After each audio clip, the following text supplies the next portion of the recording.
Hello, Internet. You guys. 1, 3, 5, 5, 7. Hello, Hey. you guys. Hey. We're back, as What? promised. All right, we're ready this time. 1, 3. 5. What's up, Internet? It's me, Mr. Royal. And me, Dirt and G God. No, I like that one, though. Let's go with that one again. 1, 3, 5, 7. What's up, Internet? You know who you got? You got Mr. Royal. You got Dirt and G. And we're not taking anything for granted today. You're going down. All right. Yeah, we're back now. Before we get into tonight's episode, we've been busy. We've had some stuff going on. We went to the LOL Film Festival. That's no joke. Which, if you're outside of Jacksonville, that is the Love Our Locals. What is the other one? Live one life. Live One Life. What is the other one that they Laugh Out Loud? Duh, what it actually means. Yeah, Oh. yeah. The festival in Jacksonville. Our channel has you've probably seen just all kinds of content that has nothing to do with you or if you're outside of Jacksonville. But either way, check it out, because if you are a filmmaker, there's a lot of good advice in there from local filmmakers, and it's just cool. You should just check it out. It's us. Yes, It's it is us. Also, I'm going to set a challenge right now, because we are shooting this on August 15th, and you have a segment that by the time you out there world are watching this, should have already seen. Hopefully it's not a coming soon promo that we're doing right now. It's did you see that new segment that Royal did? The rated R? When's this airing? You tell me, man. No. When's When's this airing? I'd say not this Tuesday, the last Tuesday of August. Man, we're not worried about that shit. Okay. So for those, since it is available on the channel now, what's your pitch for them to go check this out as soon as they're done watching this? First off, it involves me, so that's really all I should have to say. But no, we because of course it's like a great double CD. You guys get to see us together, but before we became Voltron and United or whatever you want to call it, we had talent, so we do stuff separately. So you have your segment, of course, the Gospel of Durden, and The baby elephant is separated. there you go. All right, no more. But no, mine is rated ROYAL, and what I'll be doing is I'll be bringing reviews to certain films and certain controversial aspects to films, such as what happened at One Fair senior year at Eastside High with Mr. Joe Clark. That'll be coming. But again, no, if he really did it, and it's really coming. So guys, be sure to check out our segments, rated ROYAL, The Gospel of Durden, Emma Everywhere, Annie Nowhere. So yeah, we're just going to keep it going. Keep it going. Love you, Annie. Keep it going full speed. What movie are we covering tonight? Straight Outta Compton. My Negotiator. You know what? That might be a little awkward. Then we're not doing Straight Outta Compton. Okay. Oh, that's what you were doing. I was wondering what the hell. All right, it's gonna be a little awkward. Old school HBO at the dog. Guess I'll just eat my sandwich while you tell us about The Negotiator. Yes, okay. Sam Jackson plays. Oh, wait, no. Proper intro. Did you know with Durden? Please stop doing that shit. Sam Jackson plays Danny Roman, a hostage negotiator. In fact, the best hostage negotiator in Chicago. Danny gets a tip from one of his officer friends about some shady embezzling going on within their department, and when his friend turns up dead, the frame lands on Danny.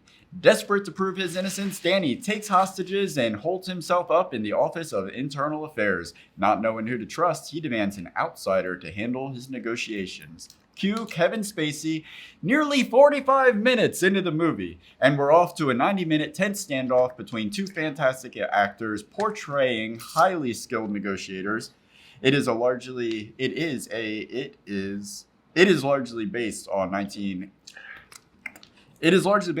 1988 pension fund scandal that took place in St. Louis that involved an ex-police officer taking hostages in a high-rise office building for a 15-hour standoff after being exposed. Here's some production info for you in case you didn't know. It was released in 1998.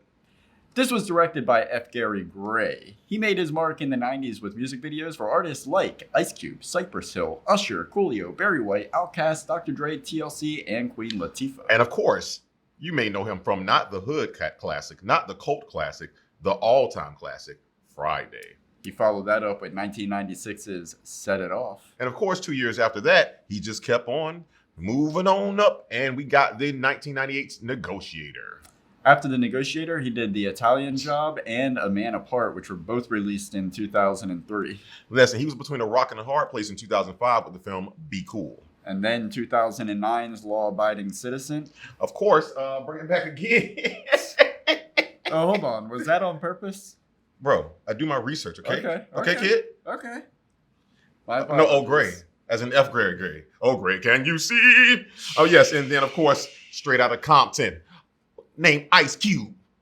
Okay, I didn't look too black doing that, so I'm going to run that back. Right, 3, 2, 1. Straight out of Compton. Mother, named Ice Cube. With a bad attitude. Word. No way to come back from that. Is just keep going. Yeah, 2017's The Fate of the Furious. Yes, we know their fate is the same in every movie. Family. All right, 2019's Men in Black International. And he has a movie right now in post-production with Vincent D'Onofrio and Kevin Hart called Lift, and a movie in pre-production with Vin Diesel called Muscle, which are both scheduled for a 2024 release. Wait a minute, Lift Muscle? Lift and Muscle. 2 different films. Lift Muscle Lift. All right, okay. This was written by James DeMonico. Do I see what you're doing, James DeMonico? And Kevin Fox. While Kevin Fox hasn't done a whole lot before or since, for that matter, The Negotiator, James DeMonico has stayed pretty busy. DeMonico's only feature film writing credit before The Negotiator was the 1996 Robin Williams film Jack. After The Negotiator, he wrote 2005's Assault on Precinct 13 and 2006's Skinwalkers.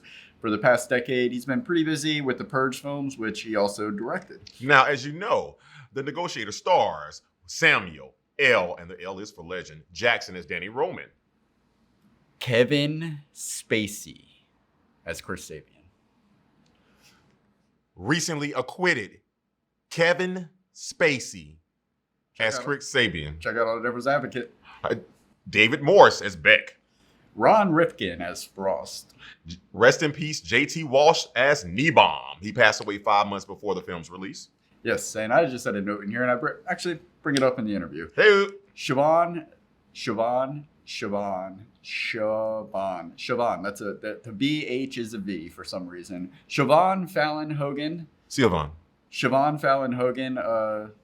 what's the No, H? it's There's no H. There's no H there. Trust me. It says A-side. Trust me, it's Siobhan. Okay, what's the reference in the language?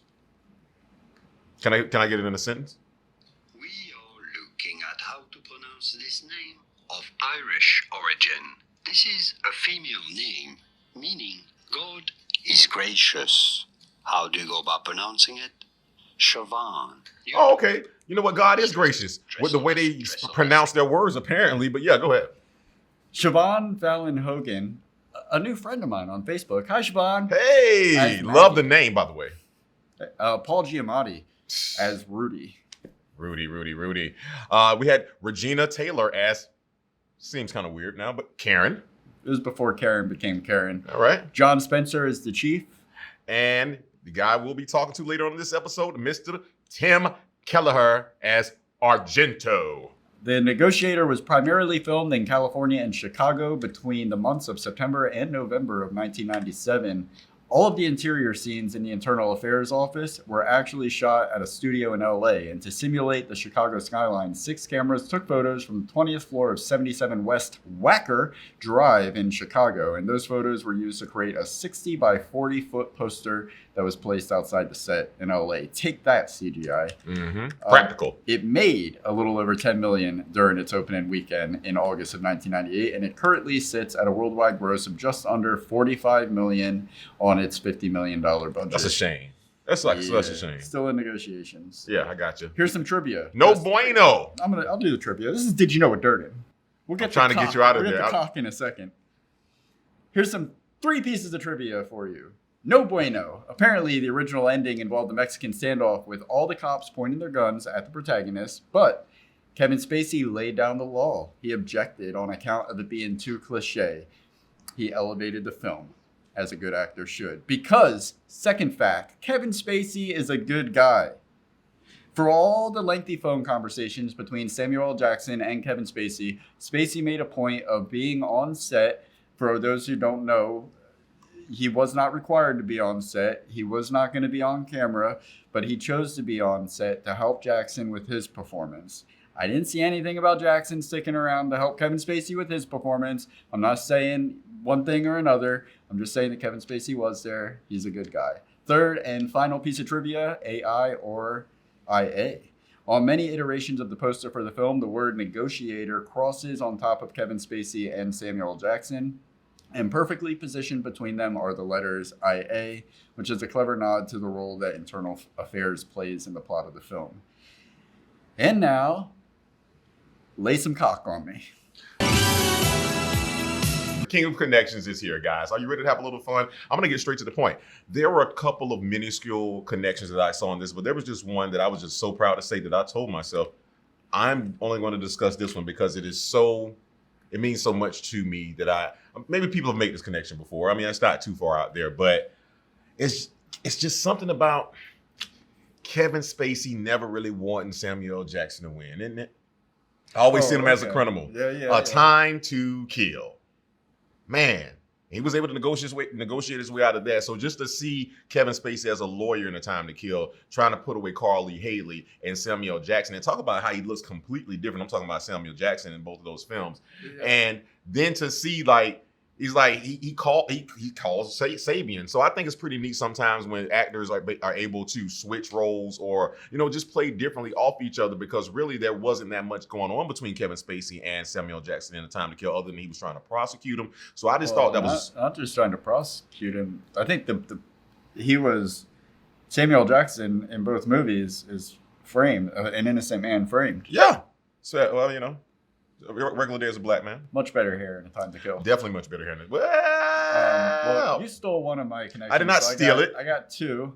Watch, I don't have two. These are the internet's connections. J.T. Walsh, rest in peace once again, and Kevin Spacey, rest in resurrection, recently acquitted. Not only both appeared in 1989's Dad and 1995's Outbreak together, but they also played the same role of John Williamson in Glengarry Glen Ross.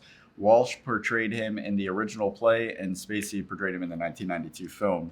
And then my other connection was Samuel L. Jackson having a problem with one specific word, his characters at least. In Pulp Fiction, it was what, and in The Negotiator, it's the word no.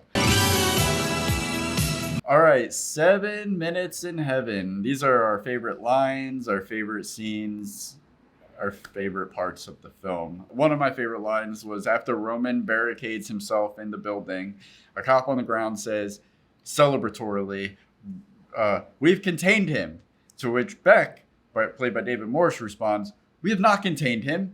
He's contained himself." Which is just like Beck's character. He's very straightforward, black and white, to the point. There is no gray area with Beck, and he calls BS pretty quickly, and that was just that scene was funny to me. Well, when I say this next line is a line so bad. It's a line so bad I like it. When the feminist Maggie comes out, and she was like, "I shouldn't be let go because I'm a woman. I should be let go because I don't have anything to do with this." I'm like, look here, there's no room for sexuality, feminism, baseball cards, or freaking construction hat boy talk. When you're in a hostage situation, all of that goes out, okay? Nobody gets to say what they feel, identify as, I don't care how many badges you got as a Boy Scout. If I was on the Titanic, I'm putting a wig on, I'm grabbing the baby, I'm getting on the first life raft. I'm not pulling politics at a time. There are times and times not to bring personality politics. Right. Whatever. That's another thing. She was a feminist and a snitch. Yeah. So that was terrible. The scumbag Rudy was a better principle than she. Rudy ain't snitching. Sabian's introduction, I thought it was very clever to introduce him in a hostage situation, and then you quickly find out that he's just losing in a negotiation between his daughter and his wife. Just thought they could have this film on many levels, on many turns. It could have easily made the choice to just be your standard cliche action, suspense, thriller type of movie. Like it could have easily just been a C- action thriller. But it was just moments like this that did the exact opposite of what you'd expect a movie like this to do. Like normally it would probably, Sabian's introduction would be like in some high stakes negotiation to prove how good he is at what he does. But it was, I thought it was humorous for them to do the flip side of that and show him failing in a negotiation at home. That seemed, and it was just the interaction between Kevin Spacey and his daughter, or the character, the actress that plays his daughter, was Kevin Spacey is just such a good actor. It's so good to see him on screen doing what he does best. He elevates the material instantly. Like you get Kevin Spacey 45 minutes into the movie, and there's an immediate change of like don't get me wrong, Samuel L. Jackson was carrying the film, but you did say he was in there for 45 minutes later. Kevin got there, right? The moment, and he really wasn't even there. Charge your cell phone next time. What? Charge your cell phone next time. He said next time you want to bluff Sabian, charge your cell phone. Oh yeah, touche. Yeah, but 45 minutes into the film, we get him, and there's an instant. You just his presence demands respect. That's all I'm saying. Okay, I'll go with take the subject out, Palermo. Copy. I want to hear fucking copy. Take the subject out, Palermo. Copy. God, see, it's like if Beck could have got through that phone to Palermo, he would have turned it around and shot Palermo first, and then tried to shoot him.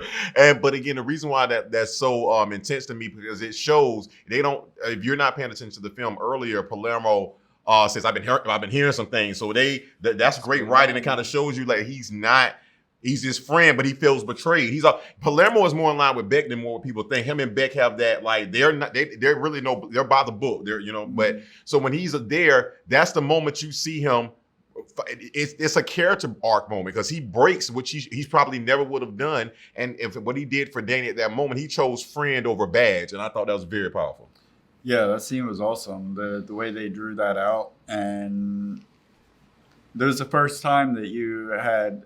It was the first moment that made sense to me because they establish Danny Roman's character as being like this integral part of the team. The opening sequence is all these like flashback shots of them, on the force together and camaraderie and yada yada yada, and then like it was like instant. Seemingly the whole force just turned on him and didn't even give him the benefit of the doubt.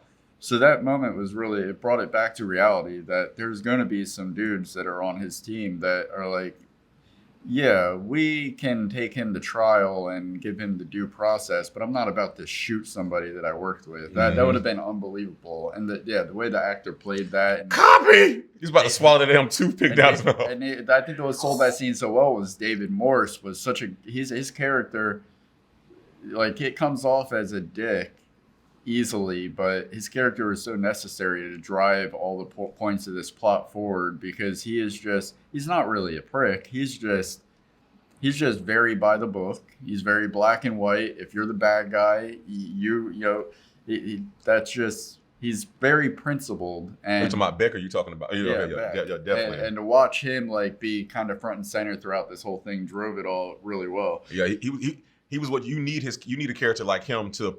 They set him up as if he was the bad guy. Spoiler alert in the beginning, or he had an axe to grind. But it was just the law. Like the ultimate good guy. Because remember, he said it. He put our people on the line today. Like he's about the procedure. Yeah. When Roman gives Farley his shot and then breaks him, it's a nice moment of humor in all of the suspense. The dude that played Farley was so good at like being like how did that dude even? I want to know what Farley looks like on a normal day doing negotiations. Like he seems just terrible. But I'm glad you brought that up, and this is right on your point too. This is why, again, sometimes it's these little quirks in film that you have to pay attention to that I truly do love. It's what I just said with the whole Maggie thing, how she turned into a feminist in the middle of a hot season. No matter who it was, everybody broke their character to let you know how bad Farley was at his job. Samuel L. Jackson, Danny Roman is he's 5 to 10 minutes of just taking over this whole building, and he's talking. It's all high intensity, and they're like, Farley, you gonna try to talk me that? Like, it's like, dude, All right, I'll give you a shot. I'll give you a shot. All right, all right. And at this point, it's just kind of like scrimmaging with Yeah. a friend. They're like, Yeah. he's like training him on the job. Dude, you spank your ass. But the way he broke him down to the point where he was just like, I'm sorry. I'm sorry. I'm Like, so sorry. But then the callback to it is even better which is one of my favorite scenes, is when Sabian comes back in and he's justifiably pissed off because he thinks that Roman has just killed somebody. So he's like, screw this, I'm playing hardball now.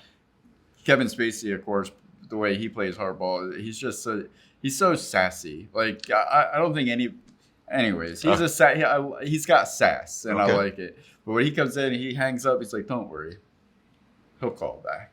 And That's then he sass. calls back and he hangs up again. He's like, yes, this is great. This is Hollywood magic. And he hangs up the phone the last time. He says, tell him I'm coming up. And Farley gets back on the phone and immediately... Sabian? No. And then he just at that point, Farley just gives up. He's like, all right, look, I'm not in the negotiator anymore. We're old pals. Look, but Okay. Danny Okay. Sabian's coming up. Well, that brings me to one of my next lines or scenes, if you will, to when Sabian came up a few times. Yeah, leaving him with such a diva. He went upstairs 3 times, like he had an apartment up there. I know, he was just coming and going. Even after he Even after, right, Danny, they're coming up. I can't.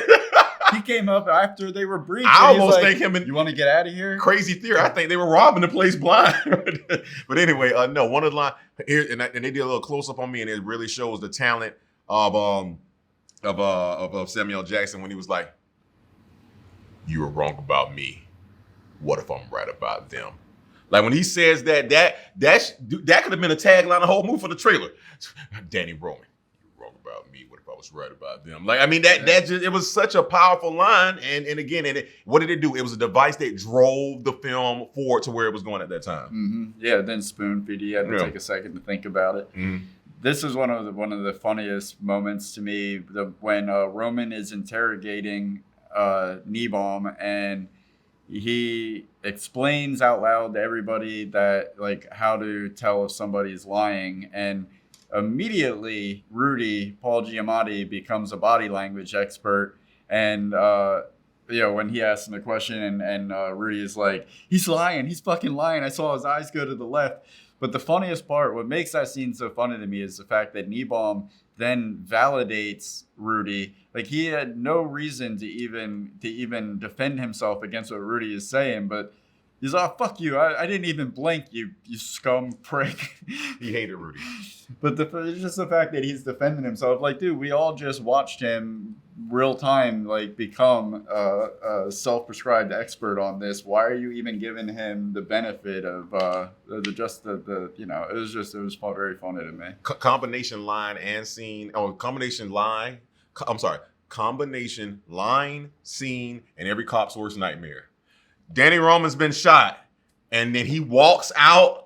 Like, there's so much happening in that. So first off, he's a textbook narcissist. Because again, even I was like, there's no way he's involved. Like, I mean, it really does such a good job of hiding his character. But when he comes out and he feels like, and that it's very hard to get a crowd reaction shot, but all those cops in there, they nailed it. It's just like they were so let down, and you see Hellman and Argento in the background. Yeah. Oh, and I'm sorry, that was one. I'm sorry, not to go back to connections, but it's a loose connections. Who the fuck was hungry when they wrote those characters, Hellman and Argento? It's like a sandwich. I was wondering what was going on with that. That's true. It does sound like a really good sandwich. Let me get some Hellmans on that Argento. You know, so it's just weird. But yeah, man, that scene is really a very powerful scene, and because what's his name, Ripken. Where he comes out, Frost. He comes out, and you see that there was a great beat, like in real time, him going from the same confidence that he had throughout the whole movie, thinking he's getting away with this, to watch. So that's just so great when you see power fall, like somebody that's scheming, and you get to watch them have their.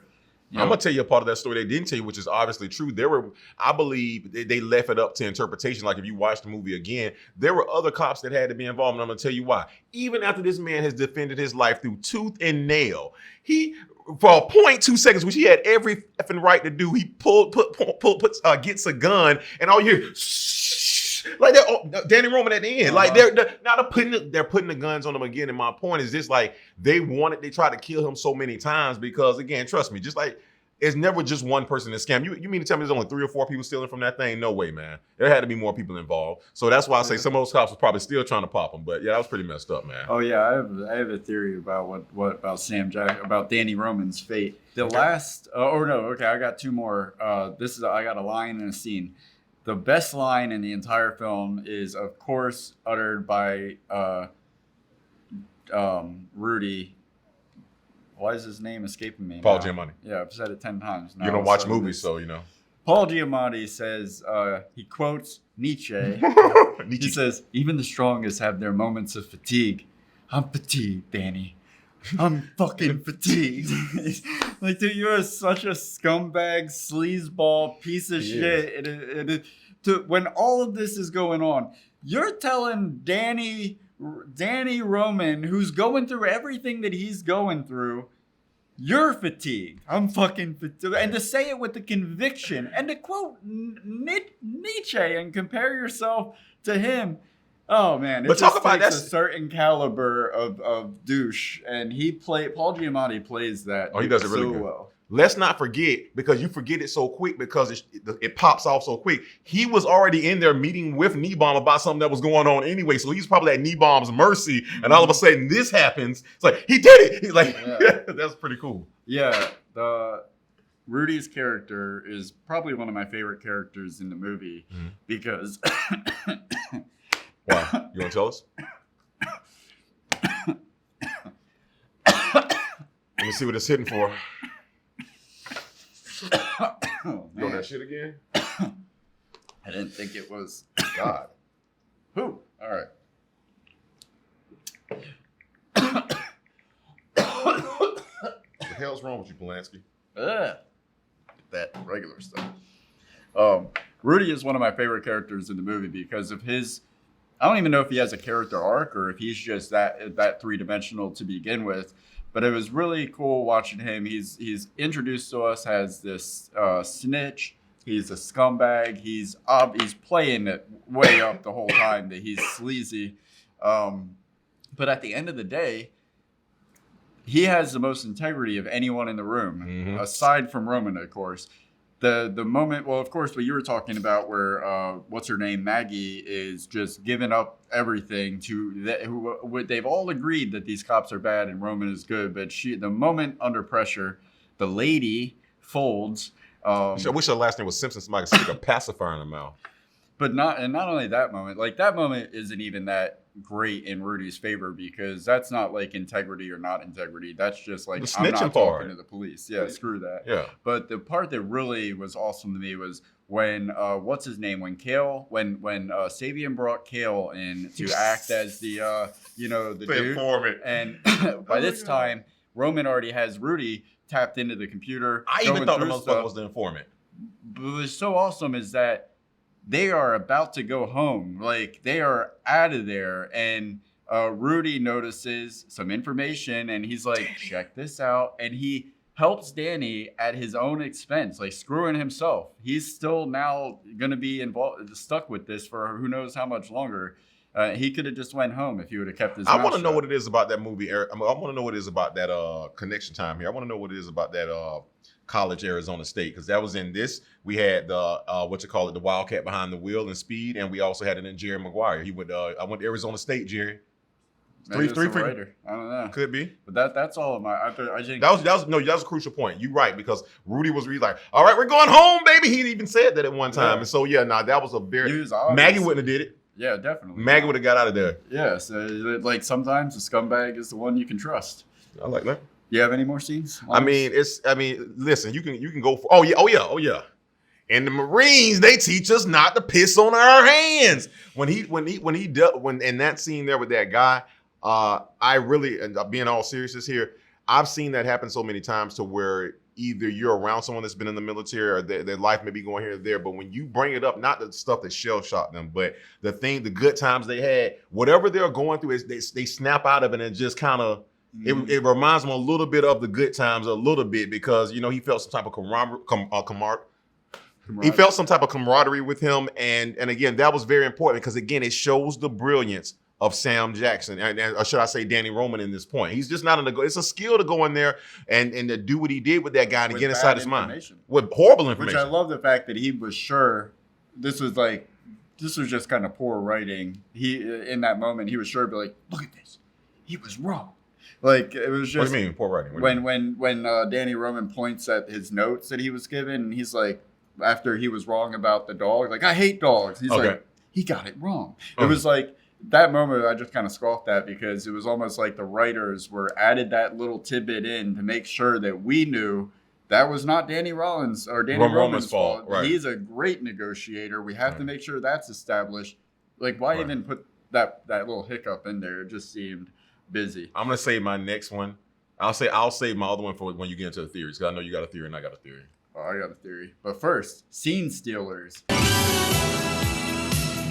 I have a little bit of a shakeup here. I have 2 honorable mentions and I have a winner, and not one of those 3 names is Samuel L. Jackson. Listen, you're on. All right, now you've been to a barbecue for a few years now. How many honorable mentions you got? No, I was just finna bring it up. If anybody's been following our episodes, dude, you got to start narrowing this shit down. He gets like half the cast in there. Look at how many people. Oh, that was awesome. Movie. I'm just saying. Jeez. Giamatti, JT Walsh. Jeez Louise, man. Kevin Spacey. All right. I should have gave all 3 to Kevin. My honorable mention. I'm gonna. I mean, it's a small honorable mention because I just feel he did the most with what he had. Kel. I think Kel did really good because again, Kel made me feel again. He only has. Come on, Danny, don't make me say this. That, like remember now. You got to understand the guise of which he's coming in. He's coming. Old boy just got there 35 minutes ago, and now you're bringing me in. And I got to do what? Pulled him out of an improv theater right. And you're right. Kevin Spacey does have sass because only Kevin Spacey playing Sabi can coach him into acting, coach him into. So I think, and again, I didn't really think he was the person, but he was doing such a good job that he was believable that he could have fooled Sam Jackson's character. That's what I'm saying. So I'm going to give that guy an honorable mention. He didn't have much screen time, but he did the most of what he had, and I really like that. All right, my first honorable mention is Kevin Spacey. Surprise, surprise. Not my winner. I already know where you're going. That just goes to show how great everybody else was in this film. But, I mean, Kevin Spacey's got to get an honorable mention because, like I said, he just elevates the material. This could have easily been just another run-of-the-mill action suspense thriller. I think Kevin Spacey's, specifically his involvement, is what took it. Saying John Cusack couldn't have did nothing with this? It would have, no, definitely not. John Cusack's great, but it would have just made another Rock. Yeah, you're right. The other honorable mention I have is JT Walsh, rest in peace, as Nebom. Like I say, he did a hell of a job. We'll get into it in the interview. Nebom's got 3 bullets in her mask. He had a lot riding on his performance. The movie, whether you believed everything that was going on or whether or not the twist. Can I ask you a question? The third act hits as hard as it's supposed to. That all relied on JT Walsh's performance. Can I ask you a question? Around that time, we mentioned earlier that he passed 5 months, unfortunately, after this film. And let me ask you this: do you? And I don't know if you've ever thought about this. Do you think that's why he was in a chair for 95% of the movie? I don't know. He's in the chair when we first meet him. He was in 2 other films, and I don't know if he was chair-bound in those around the same time. Well, depending on where they're filmed. I just thought that was very interesting. 3 films that came out posthumously. I mean, just think about it, though. He stands one time that entire movie. All right, now, Danny, what are we doing here? And he sits back down, and that is it. He's sitting the entire film. I just thought he was really good because I remember even the first time I watched the movie thinking that he was like the main bad guy, the main antagonist in the film. Mm-hmm. Even then, he's just such a good charismatic actor that he was enjoyable to watch. He still was a bad guy. Oh yeah, he was a bad guy, but there are some bad guys that are just, you don't even like to watch them because they're so bad. He had just the right amount of hope in his eyes that there might just be something. Which in his eyes when they were looking up, left or upright? He didn't even blink. Oh my God, man! Listen. You said he did a great job acting. I give it to you, but no, he did a hell of a job because you know how hard it is to act in a chair for the whole movie. Give him some goddamn credit, David. I'm giving him credit. Okay, my bad. I would like to give, and I'll speak to it later, but I would like to give an honorable mention to his partner that died. Yeah, he was good. Yeah, he was good because first off, he's a guy playing a guy. Because remember, he was describing himself. He was the informant. So it's kind of hard to be a cop we know is in that we don't know until later he's in internal affairs, and then he still has to be a friend of Danny Roman, but not tell Danny Roman he's in internal affairs. Like, he had a lot going on, and I just really think that it was like the movie with LL Cool J. He was in too deep.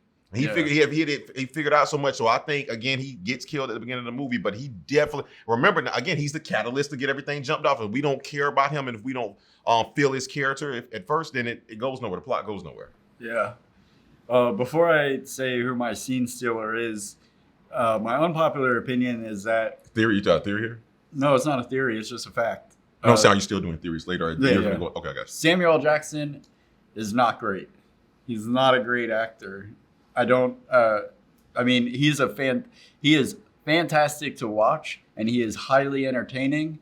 I think the only movie that I really believed him in the role he was in was maybe Pulp Fiction.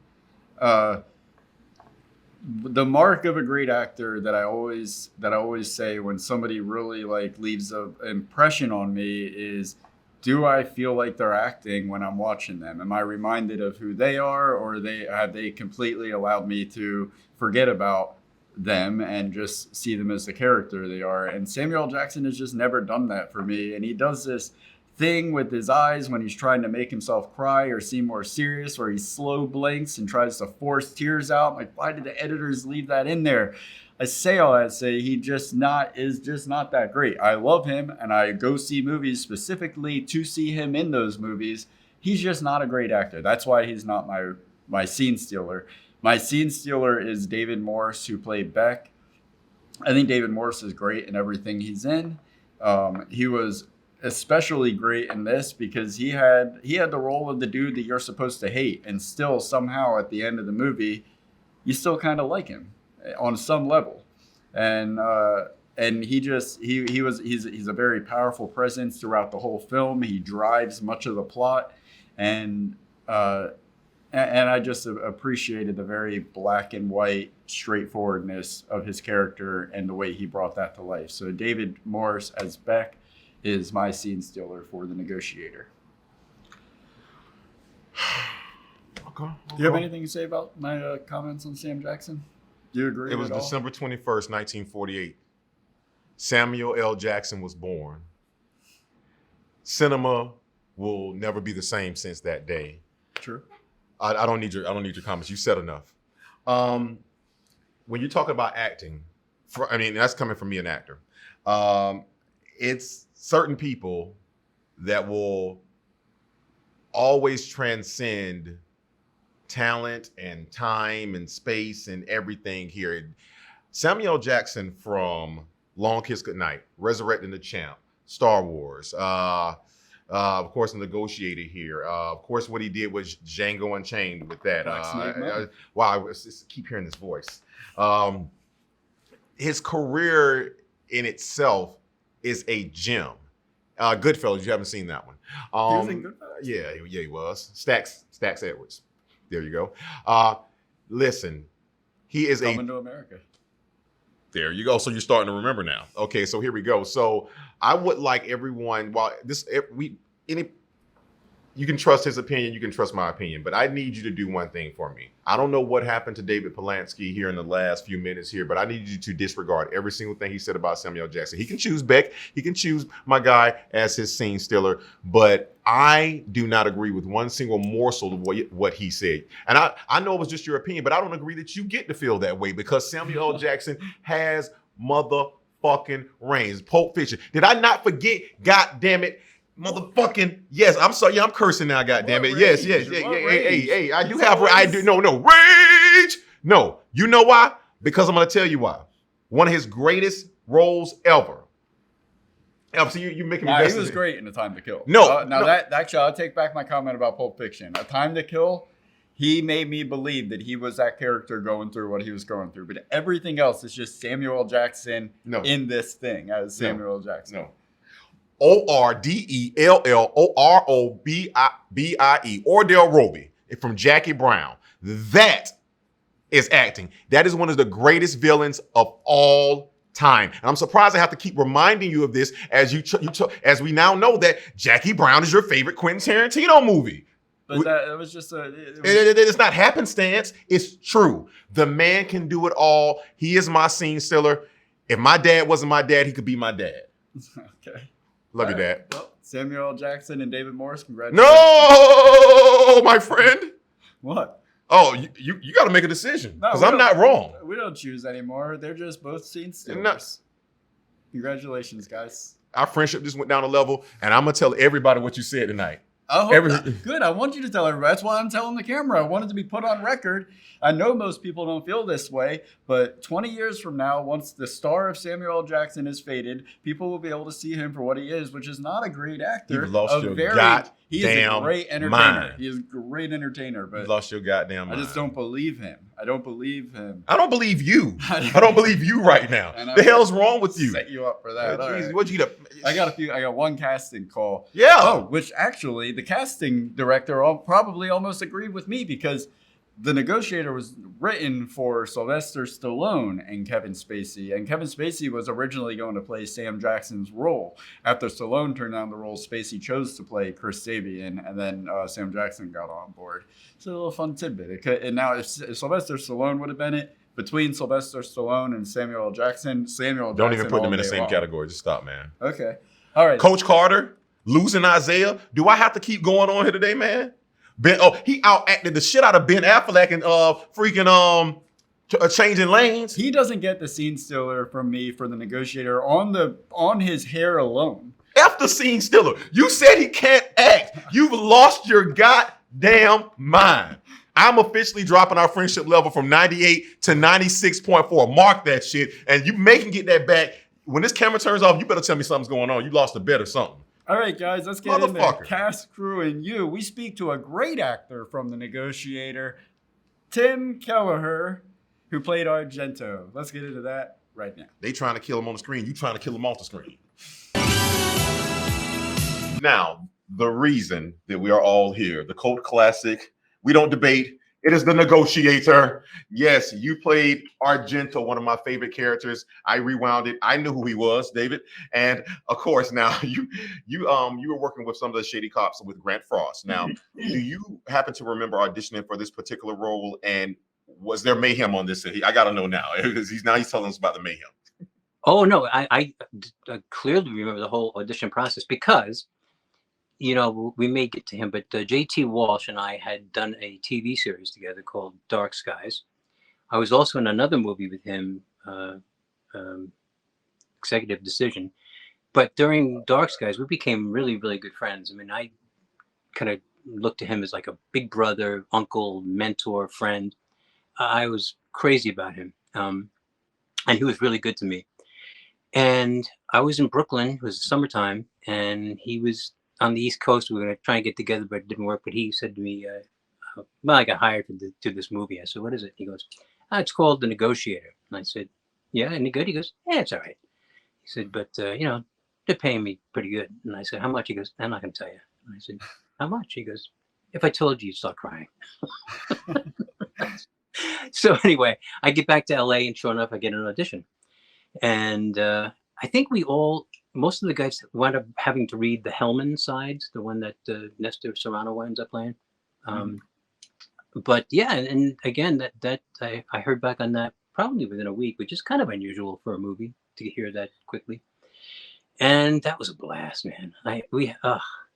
When I watched the movie, I know that I read that it's dedicated to him, and he passed away a few months before it premiered. Do you know if there was like a cast screening? Like, it's strange to me when I watch something, and it's like the ultimate gift that a performer gives when I'm getting to see him do something that he didn't even get to experience. If that was the case, he passed before it was completed.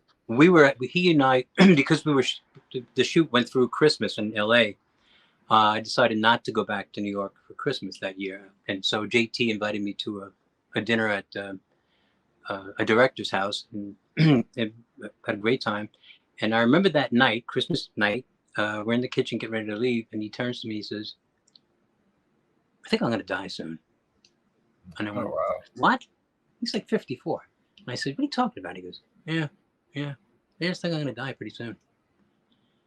2 months and 2 days later, that was it. That's incredible. That's Mhm. yeah. I mean, what else can you really say about that? That's Yeah, just that was that's kind of awful. haunting. Um, Yeah, I mean, you get those. I mean, you hear about people having premonitions and stuff, but yeah, I think that's the only time I've ever heard somebody that had a personal experience with somebody, predicting their yeah, own. That's wild. Thank you for sharing yeah. that. And he was trying to, he was in the process of getting himself healthy. He died in a place. I think it was called Optimum Health Clinic or something down in the San Diego area because he wanted to lose some weight, stop smoking, and it was the last day of that program. I think maybe a 2-week program, Mm. and they were all sitting around in a circle, sort of summing up their experience, and he just fell out of his chair. And there was a doctor making the program, and the doctor said that he was dead before he hit the floor. Wow. Goodness gracious. Well, definitely rest in peace. And definitely all our Yeah. condolences. He was a great talent too, man. Definitely. Oh man, and he was so incredibly well respected by everybody. The I mean, Negotiator, Nicholson adored him. the movie would not. I mean, it was great performances all around, but the movie really wouldn't have worked if his character specifically wasn't believable. The whole Oh, yeah. thing hinged on Him. not really knowing exactly what to make of him, but Yeah. not, it's great. Now, I was going to ask now on your Hall of Fame list of your resume of directors you've worked with. Let's just keep it on going. Here we go. What was it like personally working with Gary Gray, and how did his leadership or directing differ from some of the other directors you've worked with? I loved Gary. There was a little concern. My impression, because he had never directed a film before. He had, I don't think, he had come from music videos. He was really popular. I think the only thing he did before Negotiator was Friday, and then off maybe. Mm-hmm. But this was a big budget for him. Oh yeah, this was lots of definitely.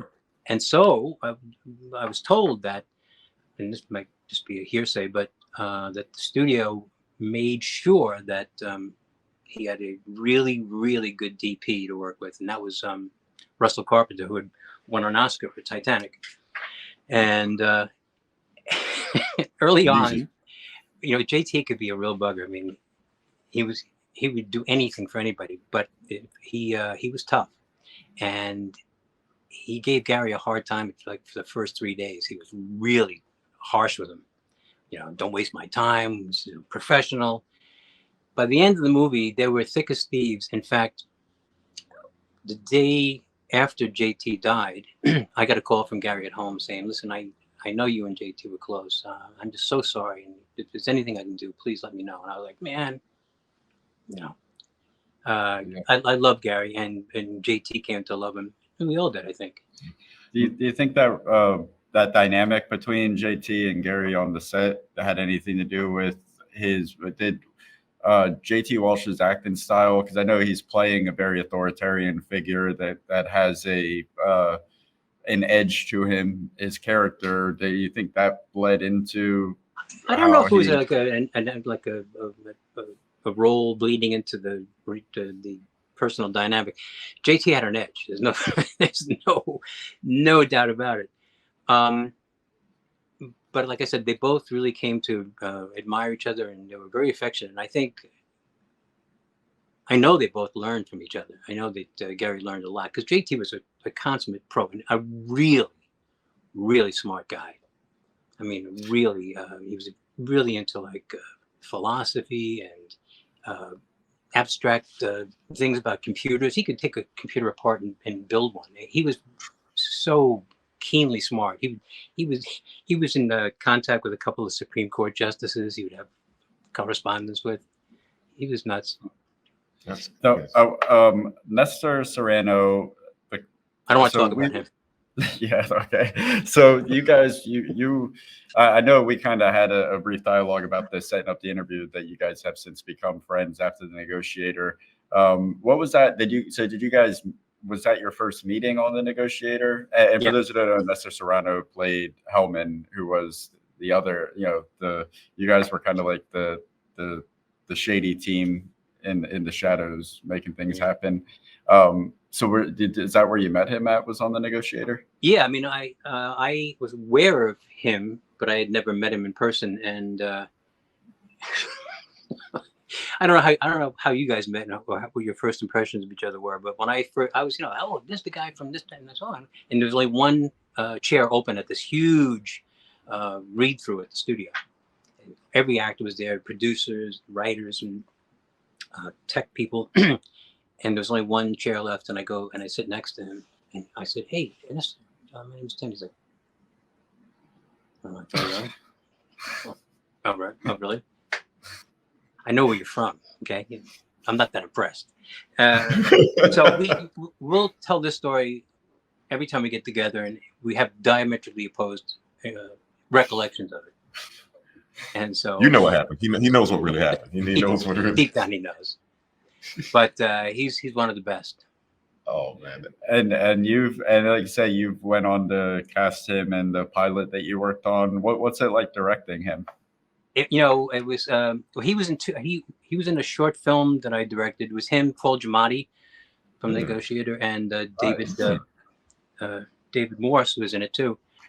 You did a short film with Paul Giamatti, Nestor Serrano, and David Morse. Yeah. And John Costello. You might know him from The Sopranos. He played Johnny Cakes.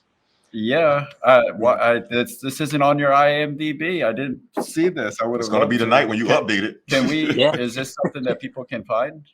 No, not yet. I mean, I need to get that. I need to do something with that because it was the short film is.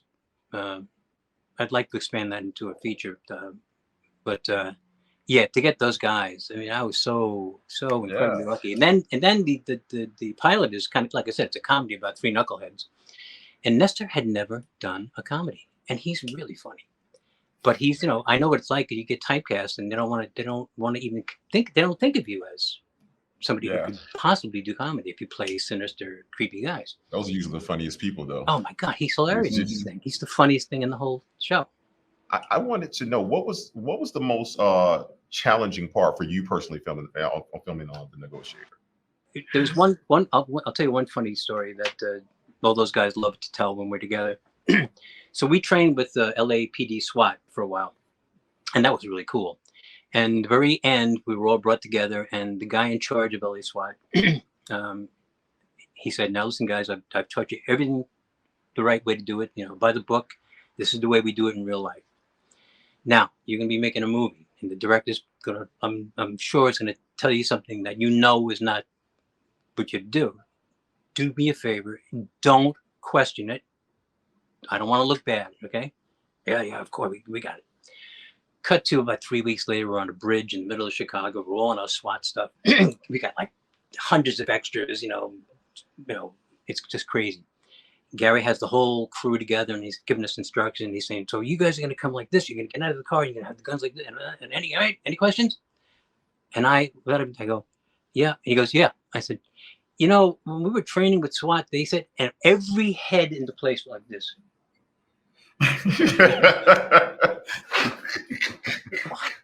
And Gary said, "What?" And I said, "Oh, no.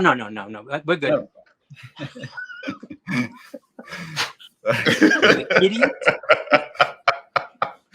Oh, so good. You got Farley. Oh yeah. Well, thank you so much for sharing all that. You set us up. You said at the beginning of this that your answers were not going to be that great, and these have been some of the most fantastic, thoughtful answers. He's an actor, David. Oh, you guys are very kind. Thank you. All right, banning out. Talking during the movie. I only had one discussion point, and that's just the fact that 5-6 minutes into this movie, we get Samuel L. Jackson line dancing to Cotton Eye Joe, and that is something that I never ever thought that I would see. Now that was the black man cooning for you, the black man dancing for you. Oh, he can dance, but he can't act. You done lost your ever love. What's on that shirt? Who is that? Betty Crocker or Betty? You know what? With that being said, guys, are we in the theories yet? Yeah, we're in theories. Somebody replace my friend with a racist. What is going on? Who are you? I got two theories. One takes a minute, one takes a second. The one that takes a second is, it is about time a Roman got crucified. See what I'm talking about? I had to bring us back after that interview with Kelleher. We got to let people know where I stand. I'm gonna call him and let him know how you feel about Sam Jackson after this. Do you have what's your theory? I got a theory that's gonna blow this thing out the water. Well, I don't. Mine is not a conspiracy theory on this because of going. I will say this is that it sucks that this isn't the first time Sam Jackson has gotten framed. First, it was Time to Kill. Then it was Negotiator, and then it was the review of the Negotiator on TTFT by you. But it's been a few times. But again, seriously, one of my. It's not even a theory, and almost I feel like when he said we tells Karen crazy's on the bus, and he kisses her and says I love you. In my heart of my hearts, I knew she knew what he was finna do. Yeah, of course she did, because he made it very, very clear. Because he's not subtle like a good actor should be. I'm gonna stab you.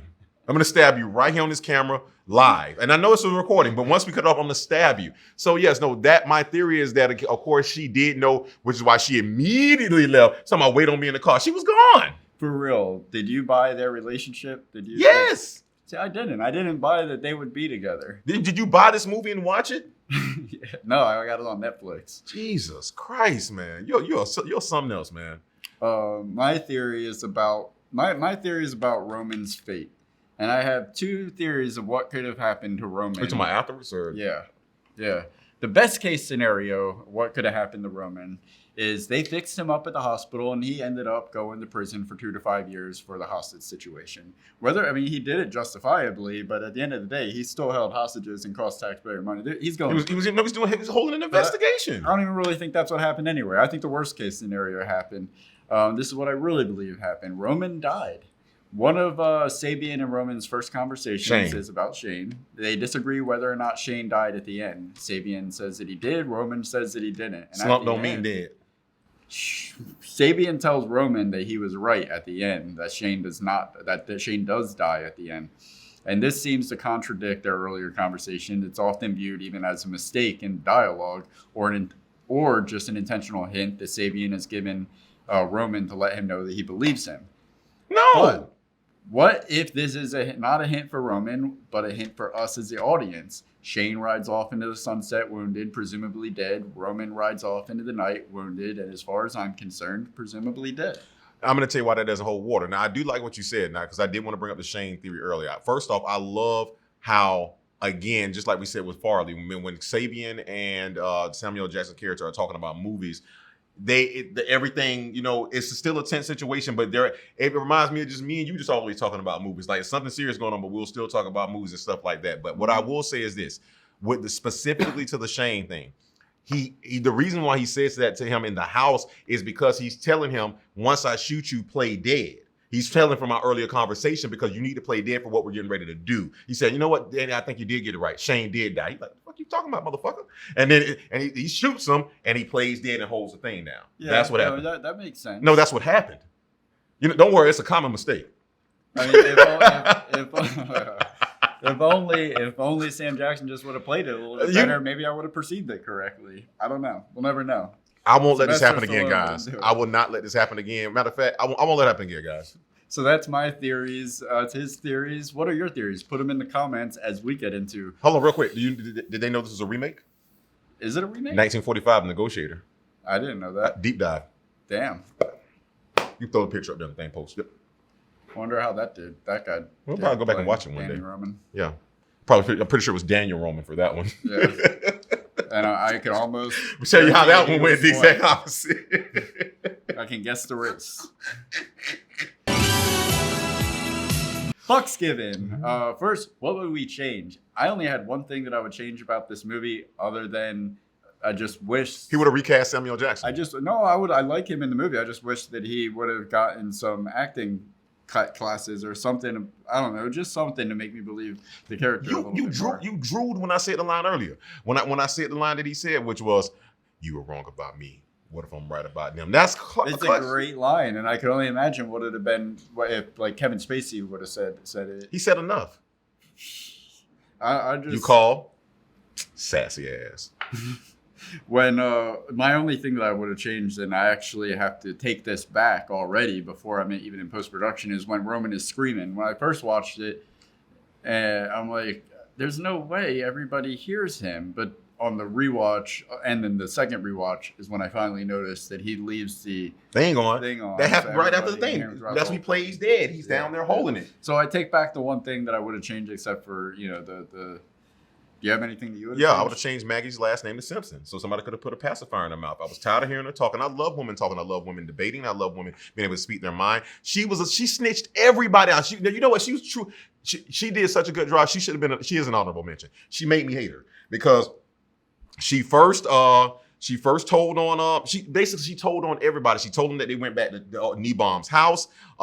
She's like, maybe it's Nebom kept some bitch, you told him to go to the house. You like Nebom keeps taps at his house, and then it was just she was snitching on. It's like she had an effing problem, and so I got a problem with her. Great job, man. By the way. Yeah. So. I would just change that. There really isn't much to change. It's pretty. Tight, it's a pretty tight film. And the only thing that it's not a connection, but what it really did remind me of, like I say, kind of sort of what it reminded me of, and you can't help it, even and this one came out. The Negotiator came out first. It gave me a John Q feel, man. Oh yeah, fighting for something. It's like John Q meets Die Hard. Yeah, I can see that. For the review, I just want to say that I just thought it dawned on me as I was doing the rewatch. I've seen the movie multiple times, but every single time that I watch it, even though I know what's going to happen at the end or how any particular situation is going to resolve itself, I still find myself at the edge of my seat. Like, it draws you into the suspense. Either way, it draws you into the suspense. And I think that it's the mark of a great performance, the mark of a great director, great writing, great editing, all around great film. If you know in a suspense what's going to happen and you still find yourself held in suspense on multiple rewatches of it. And yeah, I think, and like I said, multiple times, it could have easily been another run-of-the-mill action thriller, but it's elevated by all of the great performances in it. And the writing was, I mean, that twist when you find out that they have so many balls in motion that you kind of lose track of what's happening, and then it's a perfect distraction because when you find out that his friend was the internal affairs informant, it's got his informant above his name. It's like the same heart-sinking feeling every time. Like somehow, in all the chaos of everything that's going on and all the accusations left and right, even on a rewatch, you forget. Or at least forget enough that moment retains some impact, even when you're watching it a second or third time. So how many folks? I give it 4 because it's a solid. It's not my kind of movie that I would constantly go back and rewatch, but it's a great film. I'll say this. I agree with a lot of what you said. I'm going to go ahead and tell you right now. I was going to give it 4.5. I knocked it down to 4, and I'll tell you why. But I'll say this is I agree with everything you said. For me, it is a lost remote movie, meaning like even if you lose your remote, I can chill. It's on. I'll watch it. A lot of great performances, and the performances mesh. And you got a lot of moving storylines as you. And again, I feel like most of the plot holes were tied up, and the ones that were left open and allow me and you to debate about the things that happened in the end, which is fine. But I will tell you this again, I'm going to give it a 4, strong performance all the way around. I had it at a 4.5, and then you know what? When you were sitting there exploring that blasphemous stuff you were talking about, you should be struck down, like he said. Julius said in Pulp Fiction, you should be struck down. But the reason why I took it from 4.5 to a 4 was I forgot. Somebody else must need acting lessons on that set that day, because that face that Mr. Kevin Spacey is making when where am I going? Well, watch this. And you know I'm up and right. Dude, you know he's not in the back of the car. Why are you placating when they told you they had to check your trunk as if something's back? Now, don't ham it up for me. Just give me the cheese. That's F that. You want to diatribe about Sam. Yeah, that's the only reason why you're trying to pull something. No, it's the truth. You reminded me of it. I was like, oh yeah, that face. Tell me you didn't think that was stupid. That wasn't his acting. That was him doing what he was directed to do in the best possible way that he could. I'm sure, like, we need to draw this moment out. We need to make the audience think that you're in trouble here. So instead they make me think he did bad acting in that scene. Well, there we go. I'll give you the bad acting was when he pulls up and picks him up a few seconds later when just looking like the cool guy, like that was kind of like, come on, dude, you're sassy. Don't try to be cool. Man, my thing was this really quick before we go. He was like, Come on, Roman, you're running out of time. We got to go. I'm taking. Oh, What? And No. Roman said it perfectly. He was like, man, come on, you've been with me this whole time. Don't, like, you are not helping him find what he's looking for by standing behind him. And you're going to tell me you're going to take me in? You're an accessory, motherfucker. I'm going to change on you. You're not even on the case anymore. You don't work here. What are you doing?